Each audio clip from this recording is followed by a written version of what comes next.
જય શ્રી કૃષ્ણ, નમસ્તે. કેમ છો વિદ્યાર્થી મિત્રો? મજામાં ને? તમે મજામાં હોય તો હું પણ મજામાં જ છું. વિદ્યાર્થી મિત્રો, આજના લેક્ચરમાં આપણે એક પુનઃમૂલ્યાંકનને અસર કરતો એટલે કે ધંધાની જે પણ મિલકતો અને દેવા જે છે એમાં જે પણ કાંઈ ફેરફાર થાય છે નવા ભાગીદારના પ્રવેશના કારણે, તો એ મિલકતો અને દેવામાં જે પણ કાંઈ વધારો અને ઘટાડો થાય છે એનો એક સામાન્ય દાખલો પણ અગત્યનો દાખલો ગણવાનો છે. તો એ દાખલો સમય બગાડ્યા વગર ફટાફટ શરૂઆત કરીએ. તો પેજ નંબર 166, ઉદાહરણ નંબર 18. ઉદાહરણ 18, પેજ નંબર 166. એ દાખલો આપણે ગણવાનો છે કે જેની અંદર તમને બે ભાગીદારો આપેલા છે, પટેલ અને શાહ, અને નવા ભાગીદાર તરીકે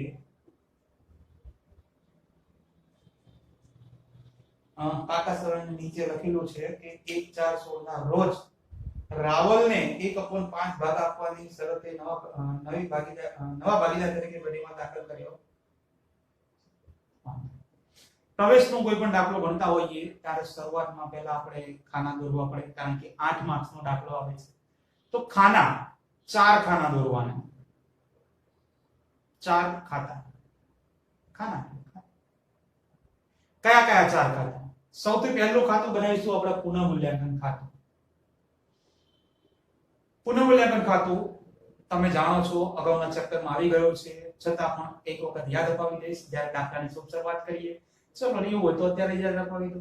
ઓકે. પુનઃમૂલ્યાંકનની ઉધાર બાજુ મિલકતમાં ઘટાડો આવે, મિલકતમાં વધારો જમા બાજુ. જ્યાં મિલકત ઘટે ત્યાં આગળ દેવું વધે. અહીંયા આગળ મિલકત વધે છે તો દેવું ઘટે. ત્યાર પછી ઉધાર બાજુ જ ઘસારો છે, ગાળખાત છે, ગાળખાત અનામત, એમાં આવે નવી માઈનસ જૂની. ત્યાર પછી દેવાદાર વટાવ અનામત છે, છેલ્લે નફો.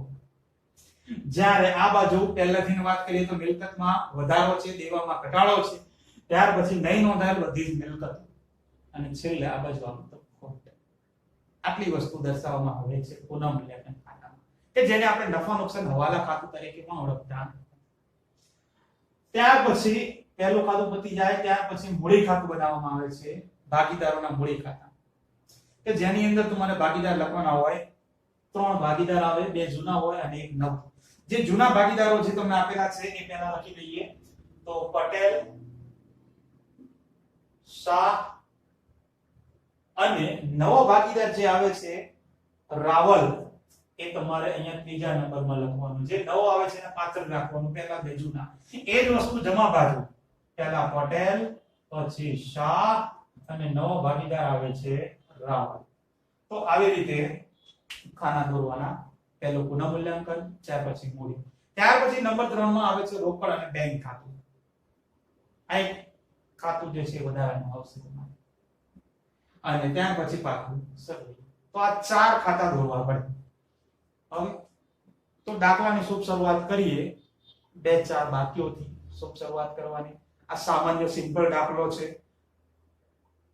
ઓકે, પ્રવેશનો પ્રોપર દાખલો નથી. આ બેઝિક પ્રવેશના દાખલા જલ્દી આવડે એના માટેનો એક આધારનો દાખલો છે, તો ધ્યાન રાખો. દાખલાની શરૂઆત હંમેશા બાકીઓથી કરવાની. તમને એક મૂડી ખાતાની બાકી આપી છે અંદર રકમમાં, તો પાકા સરવાળામાંથી મૂડી ખાતાની બાકી લઈએ. પટેલ અને શાહની 2 બાકી આપી છે. મૂડી દેવા, જેને આપણે જમા બાકીઓ કહીએ છીએ ને, તો એ જમા બાકીઓ અહીંયા આગળ આપણે મૂડી ખાતામાં મૂકી દેવા. ઓકે, તો આપણે લખી દેવાનું મૂડી ખાતાની બાકી. આ બાકી આગળ લાવ્યા. તમને જે પણ ભાગીદારની બાકી આપી છે, પટેલની 1,20,000, તો આ 1,20,000. શાહની બાકી આપી છે 1,30,000, તો આ 1,30,000. રાવલની બાકી નથી આપી તો એમાં ટેક્સ. આપણે બાકી લખતા કશું અઘરું છે? એક મૂડી ખાતાની બાકી લખી, ત્યાર પછી આપણે રોકડ ખાતું બનાવ્યું છે. તો રોકડ બેંકની બાકી જો આપી છે તમને રોકડ બેંક મિલકત નાણાં બાજુ આપેલું હોય, મિલકત નાણાં એટલે ઉધાર બાકીઓ, પણ ઉધાર બાકી જે છે એ તમને આપી છે નહીં, વાંધો નહીં, ચલો ન આપી હોય તો આ બાકી આગળ લાવ્યા, નથી આપી તો કરી દઈએ ખાલી ડેક્સ, એટલું તો કરતા આવડે ને. હવે બાકીઓ મૂકી દેવાની જે આપણે મૂકી. ત્યાર પછી હવાલા જોઈએ એ પહેલા હવાલા પાકાસરાની નીચે જુઓ, લખ્યું છે 1/4/16 ના રોજ તેઓએ રાવલને 1/5 ભાગ આપવાની નવા ભાગીદાર તરીકે નક્કી કરેલું છે અને રાવલ મૂડી પેટે 2 લાખ રૂપિયા લાવે છે. ચાલો, રાવલ મૂડીના રૂપિયા 2 લાખ લાવે છે. તમે જે આગળ આમનોટ શીખ્યા છો અગાઉના લેક્ચરમાં, એ બધી પાઘડીની આમનોટ હતી, પાઘડીની હિસાબી હિસાબ. આ મૂડીની છે. મૂડીના રૂપિયા આવે ધંધામાં, સિમ્પલ છે, આવે તો શું કરીએ? ઉધાર કરીએ. રોકડ ખાતે ઉધાર તે કોણ લાવે છે? રાવલ લાવે છે. તો તે રાવલના મૂડી ખાતે જમા. આવી સિમ્પલ આમનોટ આવડે કે ન આવડે? ઓકે, વાંધો નહીં, ચલો અહીંયા લખી દઉં છું. બસ જો પેલી આમનોટ લખું છું અહીંયા આગળ, આ રોકડ ખાતે ઉધાર તે રાવલના મૂડી ખાતે જમા. કેટલા રૂપિયા લાવે છે? તો કે 2 લાખ રૂપિયા. સિમ્પલ છે, કશું કરવાનું એક્સ્ટ્રા છે નહીં. ચલો આની ખતવણી કરતા તો આવડે છે. રોકડ ખાતાની ઉધાર બાજુ નામ કોનું લખીશું? રાવલના મૂડી ખાતે. તો આ લખી દઈએ, રાવલના મૂડી ખાતે. કેટલા રૂપિયા? તો એ રોકડની સામે હોય એ જ રૂપિયા, એટલે કે આ 2 લાખ રૂપિયા. ત્યાર પછી ઓકે, આ રાવલનું મૂડી ખાતું શું છે? જમા છે. તો આ મૂડી ખાતાની જમા બાજુ નામ શું લખીશું? રોકડ ખાતે. કેટલા રૂપિયા? તો કે 2 લાખ રૂપિયા રોકડ ખાતે. અને કોના છે? રાવલના છે. તો મતલબ કે આ રાવલના ખાનામાં આવશે 2 લાખ રૂપિયા.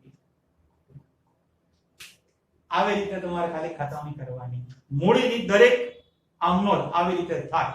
રોકડ ખાતે ઉધાર તે જે તે ભાગીદાર આવતો હોય એના ખાતે, કારણ કે એ રૂપિયા લાવે છે, એ રૂપિયા ધંધાને આપે છે, તો લાભ આપનાર ખાતે જમા કરીએ. જેમ કે અહીંયા રાવલ આવ્યો તો રાવલે ધંધાને 2 લાખ રૂપિયા આપ્યા, રાવલ ધંધાને રૂપિયા આપનાર છે, તો લાભ આપનાર ખાતે જમા, બોલે તો રાવલ ખાતે, એટલે કે રાવલના મૂડી ખાતે. હવે બધા તમને હવાલા આપેલા છે અને હવાલાની નીચે લખેલું છે, છેલ્લા હવાલામાં જુઓ 10 નંબરની નીચે સામેના પેજમાં, કે જરૂરી આમનોટ લખી તમારે પુનઃમૂલ્યાંકન ખાતું, મૂડી ખાતું અને પ્રવેશ બાદનું પાકું સર્વેયું તૈયાર કરવાનું છે. વાંધો નહીં, આપણે 4 ખાના તૈયાર કરી દીધા છે, ભલે તમને 3 જ કીધા, પણ આમનોટ જરૂરી બધી લખવાની છે. ઓકે, આમનોટ પછી લખીશું આપણે. પહેલા દાખલો ગણી લઈએ. બુકમાં તમને પહેલા આમનોટ આપી હશે, પણ વાંધો નહીં, આપણે આપણી રીતે દાખલો ગણવાનો છે.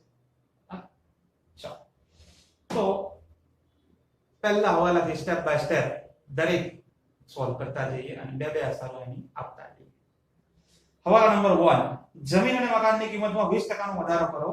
જમીન મકાન તમને ભેગું જ આપેલું છે, અલગ અલગ નથી આપેલું. જો પાકા સરામાં જો જૂની કેટલી આપી છે જમીન અને મકાન?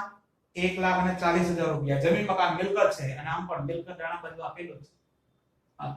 તો આ જમીન મકાન એટલે કે મિલકત નાણાં બાજુ લખવાનું જમીન મકાન તમને કેટલાનું આપ્યું છે?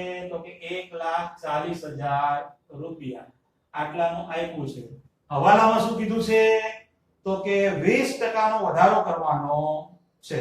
20% નો વધારો બોલે તો એ આ અલગ છે. વધારો, ચલો 20%, 14 દુના 28 એટલે કે 28,000 રૂપિયા. 28,000 રૂપિયા પ્લસ કરો તો 1,68,000 રૂપિયા આવે. કરી જુઓ ને. ચલો, જમીન મકાનનો વધારો.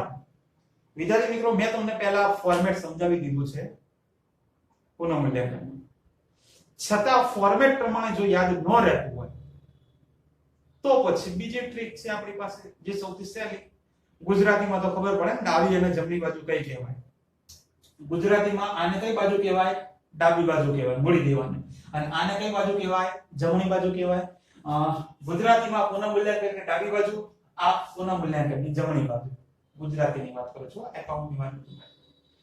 યાદ શું રાખવાનું, ડાબી બાજુ જે પ્લસ થાય, સોરી આ જમણી બાજુ જે પ્લસ થાય એ બધું જમણી બાજુ જ આવે. આ જમણી બાજુ છે, આ જમણી બાજુ પ્લસ થાય ને તો આની બીજી અસર આ જમણી બાજુ જ આવે. એ રીતે ડાબી બાજુ જો કોઈ એન્ટ્રી પ્લસ કરતા હોઈએ તો એ પછી આ પુનઃમૂલ્યાંકનમાં પણ ડાબી બાજુ જ આવે. પ્લસ કરીએ તો એની એક બાજુ ડાબી હોય તો ડાબી, જમણી હોય તો જમણી. યાદ પડે ને, ખબર પડે ને? ડાબી બાજુ પ્લસ કરીએ તો આ ડાબી બાજુ જ નો અસર આપવાની બીજી. આ જમણી બાજુ અહીંયા આગળ કોઈ વસ્તુ પ્લસ થાય તો એની જમણી બાજુ જ અસર આપવાની. ચલો જેમ કે આ જમીન મકાનનો વધારો થયો તો આ જમણી બાજુ પ્લસ થયું તો આપણે જમણી બાજુ જ લખવાનું શું તો કે આ જમીન મકાન કેટલા રૂપિયાનો વધારો થયો છે તો કે 28000 રૂપિયા. તો આ 28000. બોલો એક તો ખબર પડી ગઈ ને, ડાબી બાજુ પ્લસ એ ડાબી બાજુ જ, જમણી બાજુ પ્લસ એ જમણી બાજુ જ. બાકીનું જેમ આવે ને એમ કરતા જઈએ. ઓકે, બે એન્ટ્રી થઈ ગઈ, આગળ વધીએ. 2 નંબર, યંત્રોની કિંમતમાં 10% નો ઘટાડો કરવો. યંત્રો તમને 70000 રૂપિયાના આપેલા છે. ચલો તો જૂની કિંમત પહેલા લખી દઈએ. એ આ યંત્રો કેટલા આપેલા છે તો કે 70000 રૂપિયા. શું કરવાનું છે તો કે ઘટાડો. કેટલા રૂપિયાનો ઘટાડો કરવાનો છે? સોરી ટકા આપેલા છે, 10% ઘટાડો કરવો. તો 7000 ના 10% એક મીંડી કટ થઈ જાય તો 7000 રૂપિયા આવે. 7000 રૂપિયા માઈનસ કરો એટલે 12 ની સાઈડ 63000 રૂપિયા આવે. ચલો બીજી અસર આપી. શું યાદ રાખ્યું તો આપણે?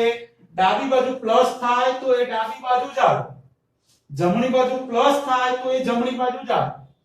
પણ જ્યારે માઈનસ થતું હોય તો પછી ક્રોસ એન્ટ્રી આપવાની. જેમ કે અહીંયા આગળ આ જમણી બાજુ છે પણ આ એન્ટ્રી શું થઈ? માઈનસ થઈ. જમણી બાજુ માઈનસ થાય તો એની ક્રોસ એન્ટ્રી ડાબી બાજુ આવે. પુનઃમૂલ્યાંકન ખબર પડે? અને આ બાજુ માઈનસ થાય, ડાબી બાજુ અહીંયા આગળ માઈનસ થાય તો એની ક્રોસ એન્ટ્રી અહીંયા આગળ જમણી બાજુ આવે. ઇન શોર્ટ યાદ એટલું રાખવાનું, જે બાજુ પ્લસ થાય એની એ જ બાજુ બીજી અસર આવે. ડાબી બાજુ પ્લસ તો આ બાજુ પણ બીજી અસર ડાબી બાજુ, જમણી બાજુ પ્લસ તો આ બાજુ બીજી અસર જમણી બાજુ. પણ માઈનસ થાય તો ક્રોસ. જમણી બાજુ માઈનસ થયું તો આ બાજુ ડાબી બાજુ બીજી અસર આવે. આ બાજુ જો ડાબી બાજુ અસર માઈનસ થતી હોય તો આ બાજુ જમણી બાજુ અસર આવે. આટલું યાદ રાખો. જો ફોર્મેટ ના યાદ રહેતું હોય તો, ફોર્મેટ યાદ રહેતું હોય તો બેલેન્સ ગુડ છે. ઓકે, તો આ જમણી બાજુ માઈનસ થઈ છે તો આની ક્રોસ એન્ટ્રી ડાબી બાજુ આવશે, જેમાં આપણે લખીશું ખાલી યંત્રો ખાતે. એ યંત્રો લખો તોય વાંધો નહીં. કેટલા રૂપિયા માઈનસ થયા છે તો કે 7000 રૂપિયા. બસ હવે તમને આખા ચેપ્ટરનો ફટ દિન કોઈ પણ હવાલો આવશે આવડશે. આટલું જ યાદ રાખવાનું છે બસ. જોઈએ આગળ. નંબર 3, ફર્નિચરની કિંમત 60000 ગણવી. ફર્નિચર જૂનું કેટલું આપેલું છે? 80000. સોરી, હા ફર્નિચર 80000 રૂપિયાનું આપેલું છે. તો એ આ લખ્યું આપણે ફર્નિચર કેટલા રૂપિયા? 80000. ચલો કિંમત નવી કેટલી ગણવાની કીધી છે? 60000. હવે આ તો બધાને ખબર પડે ને, ફર્નિચરની જૂની કિંમત કેટલી છે? 80. હવે એ જૂની કિંમત 80000 હતી તો નવી કિંમત 60000 ક્યારે થાય? જ્યારે ફર્નિચરની કિંમત ઘટી હોય તો જ 60 થવાના ને. કેટલા ઘટ્યા હશે એ પણ ખબર પડે. 80 ના 60 ક્યારે થાય? જ્યારે 20000 રૂપિયાનો શું થતો હોય? ઘટાડો થતો હોય. તો આ ઘટાડો કેટલા રૂપિયાનો? 20000. 80000 માંથી 20000 માઈનસ કરું તો જ 60000 રૂપિયાની કિંમત નક્કી થવાની. જમણી બાજુ શું થયું? માઈનસ. માઈનસ થાય તો ક્રોસ એન્ટ્રી. ફર્નિચર બોલો કેટલા રૂપિયાનું માઈનસ થયું? 20000 રૂપિયા. બે એન્ટ્રી થઈ ગઈ. આગળ વધો. 4 નંબર, મોટર કાર પર 20% લેખે ઘસારો ગણવાનો છે. મોટર કાર 1,20,000 રૂપિયા આપેલી છે. મોટર કાર તમારી મિલકત જ છે. મિલકત લેણા બાજુ જ આવે.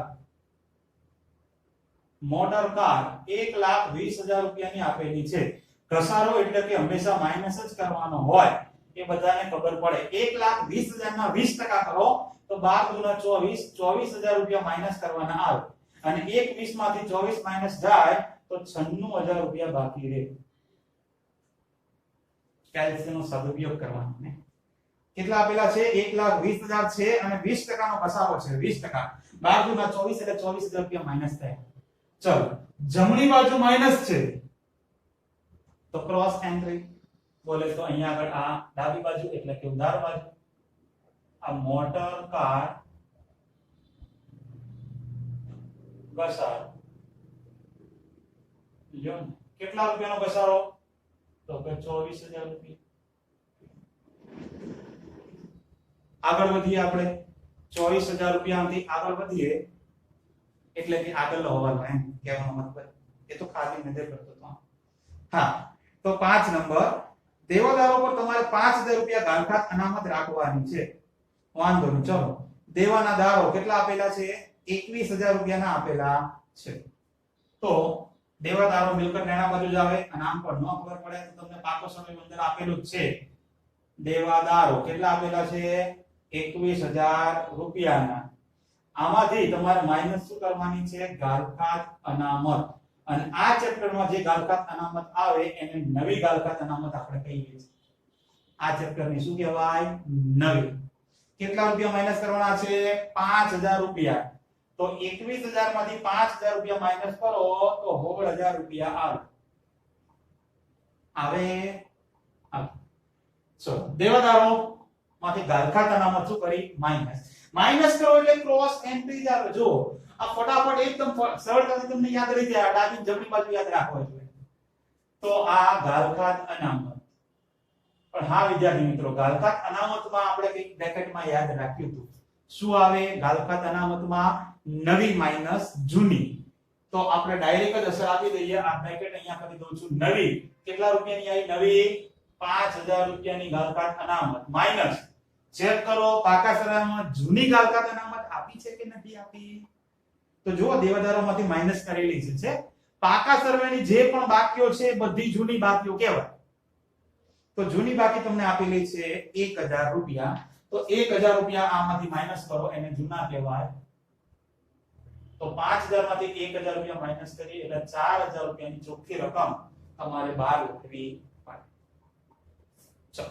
5 વાળા પૂરા થયા હજુ 5 બાકી છે બહુ સરસ દાખલો છે વિદ્યાર્થી મિત્રો આ વધારા અને ઘટાડા પુનઃ મૂલ્યાંકનને અસર કરતો જો કોઈ બેઝિક દાખલો હોય તો ખૂબ જ સરસ છે ધ્યાન રાખજો મજા આવશે પાછળ ઓકે 6 નંબર પેટર્ન્સની કિંમત તમારે શૂન્ય ગણવી પેટર્ન્સ જૂના આપેલા છે 10,000 રૂપિયા પેટર્ન આપેલી છે પેટર્ન્સ મિલકત જ છે નો ખબર પડે તો મિલકત નાણા બાજુ આપેલું છે જોઈ લેવાનું તો આ જૂની કિંમત મિલકત નાણા બાજુ જ આવે આ પેટર્ન તમને 10,000 રૂપિયાની આપેલી છે ઓકે વિદ્યાર્થી મિત્રો હવે જો હવાલામાં શું કીધું છે તમારે પેટર્ન્સની નવી કિંમત કેટલી ગણવાની છે શૂન્ય આ કિંમત કેટલી ગણવાની છે શૂન્ય ગણવાની છે તો હવે પેટર્ન્સ છે 10,000 પણ નવી કિંમત કેટલી ગણવાની છે 0 શૂન્ય ગણવાની છે તો 0 ક્યારે થાય કેટલો ઘટાડો થાય તો 0 થાય ખબર પડે ને આ 10,000 રૂપિયાનો ઘટાડો કરું તો જ 0 થવાના છે ને બાર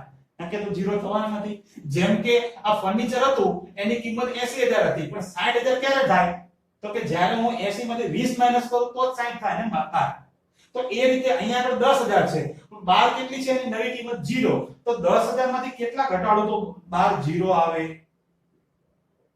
તો બધા મારે રૂપિયા માંડી વાળવા પડે 10,000 માઈનસ કરું તો જ 0 આવવાની ને તો વળી પાછું ઘટાડો માઈનસ માં આવે એટલે ક્રોસ એન્ટ્રી એટલે કે અહીંયા આગળ આ ઉધાર પેટર્ન બોલો કેટલા રૂપિયા તો કે 10,000 લખવાના ને આપણે તો જે વધારો ઘટાડો થાય એની બીજી પુનઃ મૂલ્યાંકનમાં અસર આ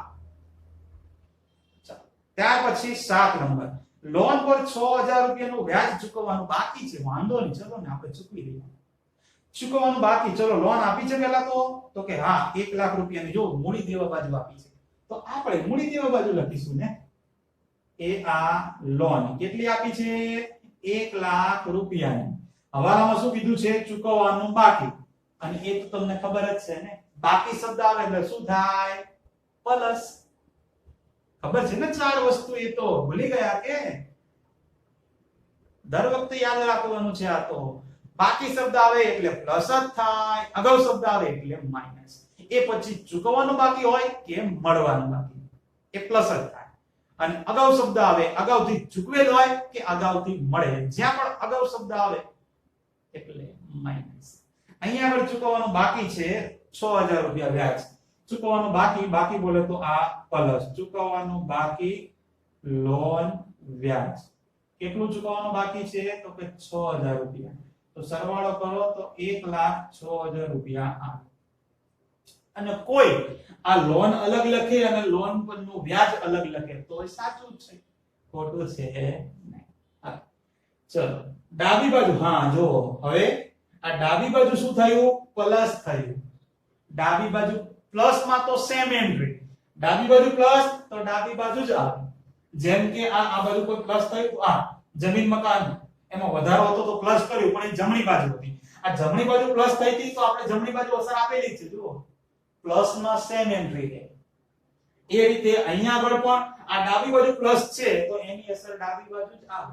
એટલે કે ચૂકવવાનું બાકી જે લોન નું વ્યાજ છે એ ચૂકવવા બાકી લોન વ્યાજ. કેટલા રૂપિયાનું ચૂકવવાનું બાકી છે? 6000 રૂપિયા. બેસ થઈ ગયું. તો આગળ વધીએ. 8 નંબર, લેણદારો અને દેવી હુંડીમાં 10% ઓછા ચૂકવવા પડશે. સરસ લે. ચલો ત્યાં લેણદારો 80000 અને દેવી હુંડી તમને 20000 રૂપિયાની આપેલી છે. બંને મૂડી દેવા બાજુ જ આપેલા છે તો આપણે પણ મૂડી દેવા બાજુ જ લખવા પડશે ને. લેણદારો 80000 અને દેવી હુંડી 20000 આવી રીતે કંઈક આપેલી છે. અને બંનેમાં તમારે 10% ઓછા ચૂકવવા પડશે. મતલબ કે 10% માઈનસ કરવાના છે. ઓછા ચૂકવવા પડે એટલે ઘટાડો થાય ને. તો બોલો 10% એટલે 1 મિનિટ કાઢવાની. 80 માંથી 1 મિનિટ જાય એટલે 8000 વધે. 80 માંથી 8000 રૂપિયા માઈનસ કરો એટલે 12 આવે 72000 માઈનસ. અહીંયા પણ ઓછા ચૂકવવાના છે એટલે આમાં પણ ઘટાડો. 10% છે એટલે 1 મિનિટ ઓછી એટલે 2000 રૂપિયા આવે ને માઈનસ કરીએ તો 12 આવે 18000 રૂપિયા. ગુજરાતીમાં શું યાદ રાખ્યું? ડાબી બાજુ પ્લસ થાય તો એ ડાબી બાજુ જ આવે. જેમ કે આ ડાબી બાજુ પ્લસ કર્યું હતું તો આપણે પ્લસ એટલે કે ડાબી બાજુ લખ્યું. પણ હવે આ શું થયું? ડાબી બાજુ માઈનસ. માઈનસ થાય તો ક્રોસ એન્ટ્રી. આ ડાબી છે તો આની ક્રોસ એન્ટ્રી અહીંયા આગળ જમણી. અને જો કોષ્ટક યાદ હોય ફોર્મેટ કે આ તમારું બંને દેવું છે અને દેવાની અંદર ઘટાડો થયો છે તો એ જમા બાજુ આવે તો એ રીતે પણ વેલ એન્ડ ગુડ છે. ચલો બે એન્ટ્રી. આ લેણદારો કેટલો ઘટાડો થયો તો કે 8000 નો અને બીજો આ દેવી હુંડી કેટલો ઘટાડો થયો તો કે 2000 નો. થઈ ગયું. આગળ વધીએ. 9 નંબર, ચોપડે નહીં નોંધેલ રોકાણનું મૂલ્ય 20000 નક્કી કરવામાં આવ્યું. સરસ. રોકાણો મિલકત છે પણ મિલકત નાના બાજુ નહીં આપેલા હોય. જુઓ કારણ કે ગુજરાતીમાં લખેલું છે ને કે ચોપડે નહીં નોંધેલ રોકાણો છે. ઓકે કહેવાય તો મિલકત જ એટલે તમને ખબર જ પડે કે મિલકત હોય તો મિલકત નાના બાજુ જ આવે ને. રોકાણો કેટલા આપેલા છે તો કે 20000 તો આ 20000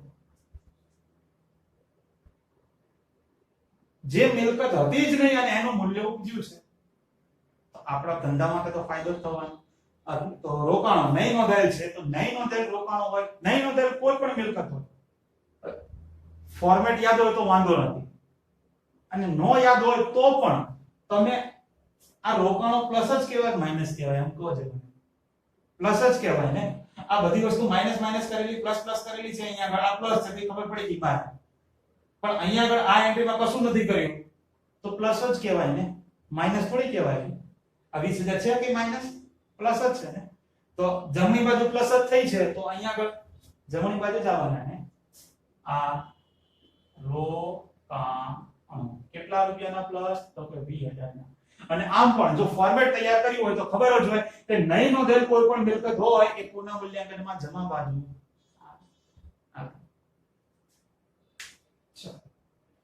ત્યાર પછી 10 નંબર અને છેલ્લો હવાલો. નફા નુકસાન ખાતે ઉધારેલ વીમા પ્રીમિયમ 30000 રૂપિયામાંથી 10000 રૂપિયા આવતા વર્ષ માટેના છે.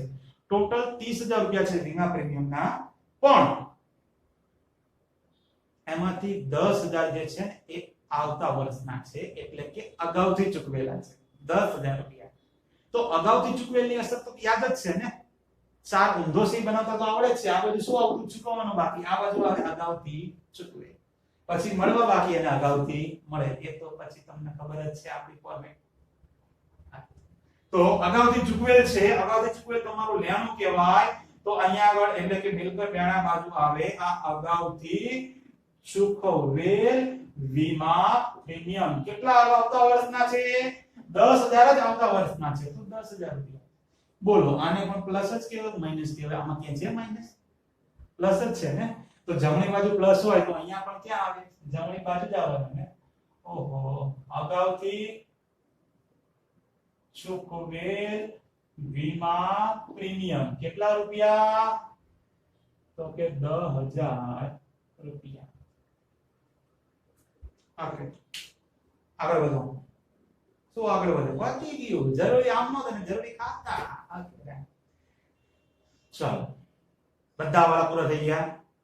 હવાલા પૂરા થઈ જાય પછી જે એન્ટ્રી બાકી હોય એમને મૂકી દેવાની. ત્યાં ચેક કરો મિલકત લેણા બાજુ ઉપર જે પાકું શરૂ રાખી છે એમાં મિલકત લેણા બાજુ કોઈ મિલકત લખવાની બાકી રહી ગઈ છે? પેટન્ટ્સ આવી ગઈ, જમીન મકાન આવી ગઈ, યંત્રો આવી ગઈ, ફર્નિચર આવી ગયું, મોટર કાર આવી ગયું, સ્ટોક બાકી છે? નથી આવ્યો ને. ઓકે, જો આવી રીતે જે મિલકત નો આવ્યો હોય કે જે લેણું નો આવ્યો હોય એ મૂકી દેવાનું. સ્ટોક 40,000 રૂપિયાનો ક્યાંય નથી આવ્યો, તમે જોઈ લો આમાં. જો આવ્યો તો નહીં લખવાનો, પણ નથી આવ્યો મતલબ કે લખવો પડે. તો આ સ્ટોક કેટલા રૂપિયાનો આપેલો છે? 40,000 રૂપિયા.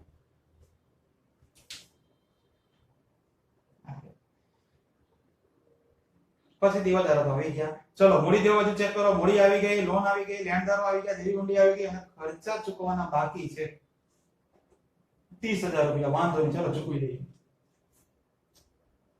ખર્ચા ચૂકવવાના બાકી કેટલા છે? 30,000. ફિનિશ થઈ ગયું હોય તો હવે ઉપયોગ કરો કેલ્ક્યુલેટર કાઢો ત્યાં અને ફટાફટ ટોટલિયા કરવા લાગો. કઈ બાજુનું ટોટલ વધારે દેખાય છે? તો આ બાજુ બહુ ભરી ગયું છે ને ઉધાર બાજુ. તો કરો ટોટલ ત્યાં ઉધાર બાજુનું કેટલું થાય છે? 7 ને 20 27,000 વત્તા 24,000 વત્તા 4,000 વત્તા 10 ને 6 16,000. 71,000 રૂપિયા ઉધાર બાજુમાં થાય છે. જમા બાજુ એટલું ટોટલ થતું નથી. Okay done. ચલ ટોટલ એટલું ન થતું હોય તો પછી આપણે આ ટોટલ લખી દઈએ. 71,000 વધારે કહેવાય તો 71,000 અહીંયા આગળ મૂકવાના. આ 71,000 માંથી બધી એન્ટ્રી માઈનસ કરો તો 28,000. ત્યાર પછી 8 ને જો 8 ને 10 10 ને 10 20 ને 20 40,000 રૂપિયા બીજા માઈનસ કરો તો 3,000 રૂપિયાની બાકી રહે છે. તો અહીંયા આગળ મૂકી દેવાના 3,000 રૂપિયા અને કરી દો રાઉન્ડ. જમા બાજુ જો કોઈ બાકી આવે તો એ પુનઃ મૂલ્યાંકન ખાતાની ખોટ કહેવાય.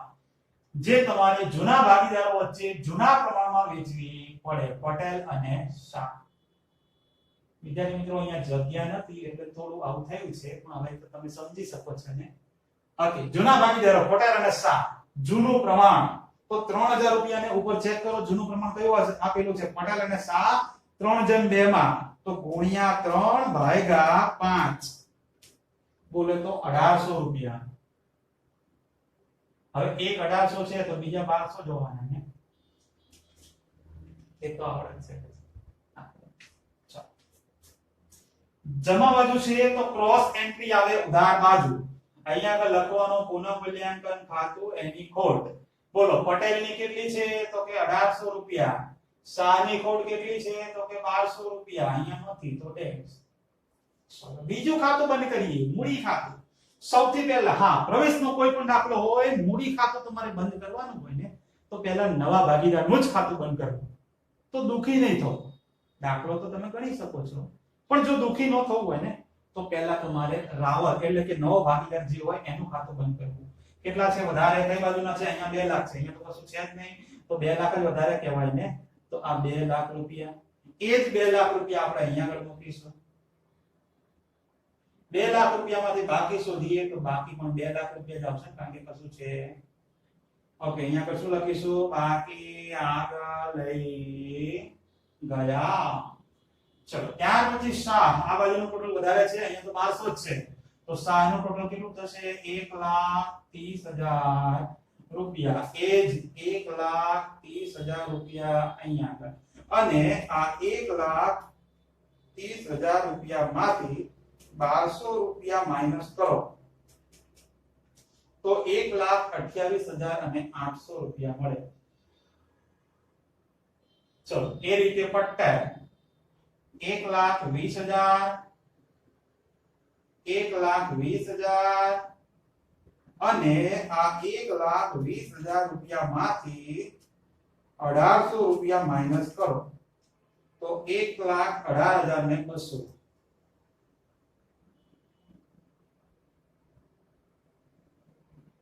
ત્રણેય ખાતાની બાકી તમને મળી ગઈ ત્રણેય ભાગીદાર સોરી ખાતાની મૂડી જેને કહીએ ને તો મૂડી કેવા બાજુ જાય ચલો પટેલ શાહ અને રાવલ ચલો પટેલ ને કેટલી 1,18,200 વત્તા 1,28,800 અને 2 લાખ રૂપિયા તો કરો ને સરવાળો ચલો 1,18,200 વત્તા 1,28,800 વત્તા 2 લાખ બોલે તો 4,47,000 રૂપિયા રોકડ ખાતું બંધ કરો તો રોકડ બેંકમાં તો આ છે વધારે 2 લાખ રૂપિયા તો આ 2 લાખ રૂપિયા આ 2 લાખ રૂપિયા અહીંયા આગળ બાકી લાવો તો બાકી પણ કેટલી આવશે 2 લાખ રૂપિયા જેને શું કહેવાય બાકી આગળ લઈ ગયા અને આ જે રોકડ બેંકની બાકી આવે ને એ જ બાજુ બોલે તો મિલકત લેણા બાજુ એની એ જ સાઈડ અહીંયા નીચે ઉતારી દેવાની રોકડ ઓબ્લિક બેંક કેટલા રૂપિયાની બાકી આવી 2 લાખ રૂપિયા બસ તો હું એક બાજુનું ટોટલ કરું છું બીજી બાજુનું ટોટલ તમારા માંથી 4,47,000 વત્તા 30,000 વત્તા 106 એટલે 1,06,000 એમ આવે વત્તા 72,000 વત્તા 18,000 6,73,000 રૂપિયાની બાકી આવે છે તો આ 6,73,000 જેને સરવાળો કહેવાય ને પાકા સરવાળાનો બાકી તો ન કહેવાય 6,73,000 તો આ બાજુનો સરવાળો જે છે ને એ તમારે કરી દેવાનો ઓકે મારું કામ મેં અહીંયા આગળ પૂરું કર્યું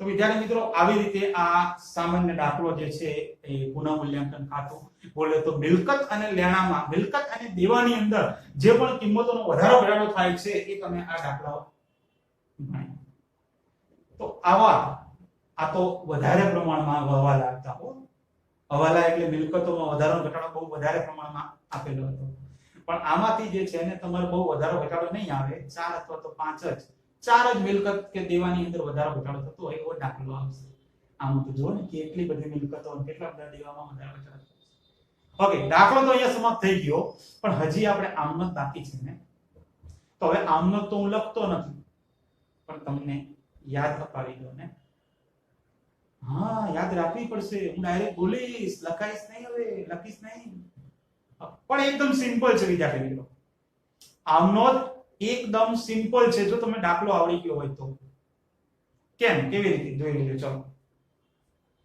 આ પુનઃમૂલ્યાંકન ખાતામાં જેટલી પણ પુનઃમૂલ્યાંકન ખાતાની દરેક એન્ટ્રીની આમનોંધ થાય દરેક ચલો આ બધી એન્ટ્રી પુનઃમૂલ્યાંકન ખાતામાં શું છે ઉધાર બાજુ છે એનો મતલબ કે પુનઃમૂલ્યાંકન ખાતું શું થશે ઉધાર અને અહીંયા આગળ જે એન્ટ્રી આવશે એ બધી શું થાય જમા ખાતો આ બધી કઈ બાજુ છે ઉધાર બાજુ પણ કયા ખાતાનો ઉધાર બાજુ છે પુનઃમૂલ્યાંકનમાં તો જે ખાતામાં ઉધાર બાજુ હોય એ ખાતું ઉધાર જ થાય અને અહીંયા આગળ જે એન્ટ્રી આવી હોય એ બધી શું થાય જમા.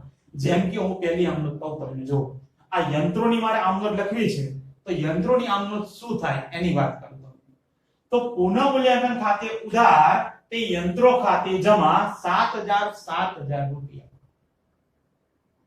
આટલું જ. યંત્રો ખાતે પુનઃમૂલ્યાંકન ખાતે ઉધાર તે યંત્રો ખાતે જમા કેટલા છે 7000 રૂપિયા. આ પહેલી આમનોંધ. બીજી આમનોંધ ફર્નિચરની આમનોંધ લખવી છે તો શું થાય પુનઃમૂલ્યાંકન ખાતે ઉધાર તે ફર્નિચર ખાતે જમા 20000 રૂપિયા.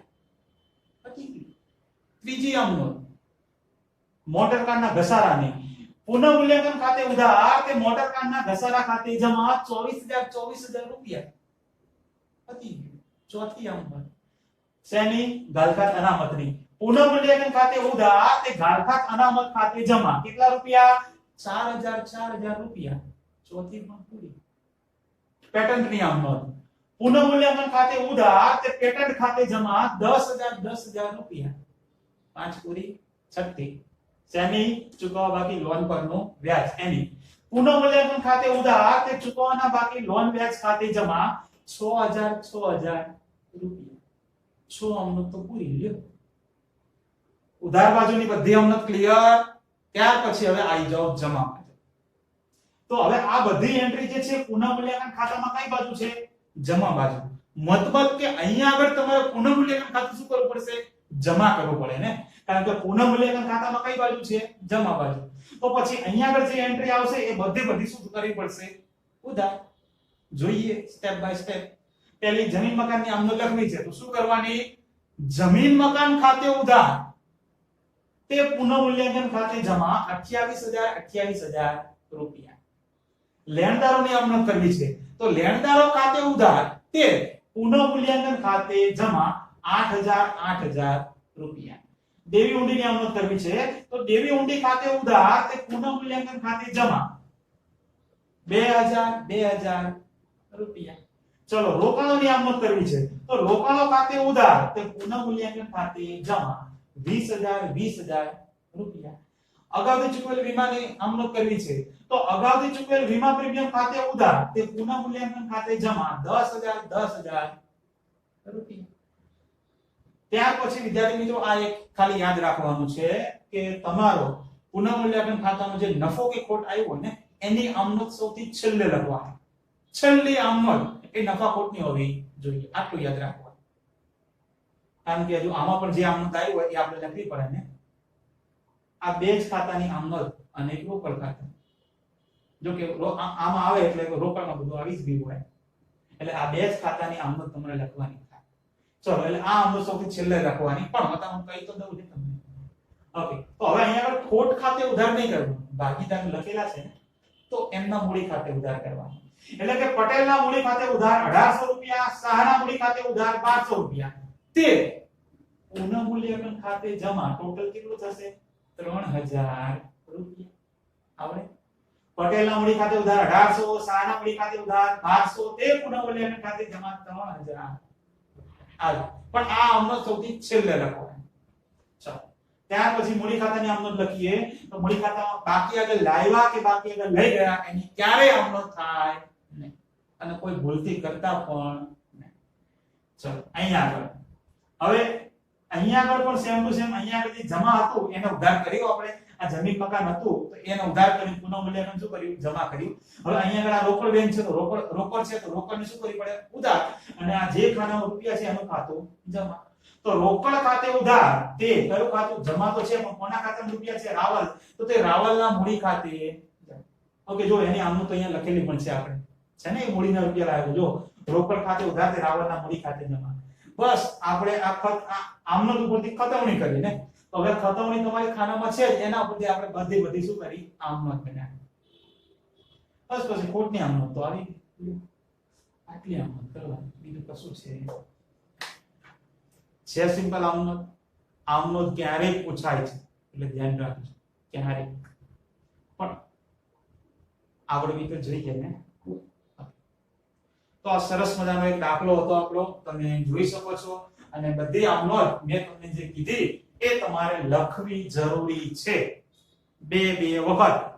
એટલે આમનોંધની સાથે દાખલો તો લખવાનો જ છે, પણ આ તો કહું છું એમ આમનોંધ પણ લખવાની છે, નકર પછી તમે ન લખો નહીં યાર. એમ કે સર ક્યાં લખી દીધું, આપણે લખવી છે આપણે, પણ એવું નહીં કરવું. વિદ્યાર્થી મિત્રો તમે સમજો છો 12મા ધોરણમાં છો હે ને, આવતા વર્ષે કોલેજમાં આવશો યાર, થોડું તો સમજવું પડે ને. કોલેજમાં આવ્યા પછી વાંધો નહીં, પણ 12મા ધોરણમાં તો છો તો પછી થોડીક મહેનત તો કરવી પડશે. ઓકે ચલો, તો આજનો દાખલો અહીંયા સમાપ્ત કરીએ અને લેક્ચર પણ આપણો સમાપ્ત કરીએ. જય Shri Krishna, Tata, bye bye, C you, please take care.